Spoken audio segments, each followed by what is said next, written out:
RBI good news. ఇక అప్పు భారం తగ్గనుందా? రుణం తీసుకొని ఇల్లు, వాహనం కొనుక్కోవాలి అనుకునే వారికి reserve bank of India good news చెప్పింది.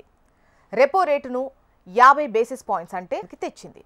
ఈ ఇయర్లో 2 టైమ్స్ 0.25% చొప్పున మొత్తం 0.5% కోత విధించడంతో ఈ తాజా తగ్గింపుతో మొత్తం కలిపి 1% అంటే 100 బేసిస్ పాయింట్స్ మేర రెపో రేటు తగ్గింది. ఇది సామాన్యులకు, ముఖ్యంగా గృహ రుణం, వాహన రుణం తీసుకున్న వారికి ప్రయోజనం కలిగించే అంశం. ఇప్పటికే రుణాలు తీసుకున్న వారితో పాటు కొత్తగా అప్పు తీసుకునే వారికి ఈ మేర ఉపశమనం కలిగించే చర్యలను బ్యాంకులు ప్రారంభిస్తాయి.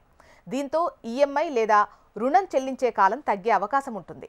బ్యాంకులు తమ వడ్డీ రేటుకు ప్రామాణికంగా రెపో రేటును పరిగణిస్తాయి.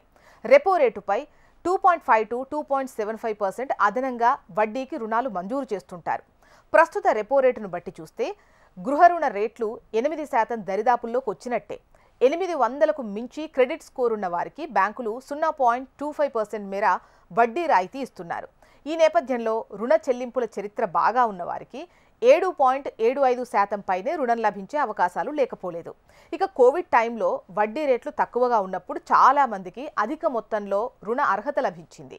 ఆ తర్వాత వడ్డీ రేట్లు పెరగడంతో అప్పుడు రుణం తీసుకున్న వారందరికీ ఇటీవల వరకు వడ్డీ భారంగా మారింది. ఇప్పుడు రెపో రేటు దిగి రావడంతో ప్రధానంగా వీరికి ఊరట కలగొచ్చు.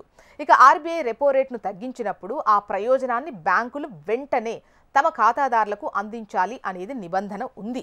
కానీ కొన్ని ప్రముఖ బ్యాంకులు ఈ విషయంలో వేగంగా స్పందిస్తున్నా కొన్ని మాత్రం 2 లేదంటే 3 నెలల సమయం తీసుకుంటున్నాయి.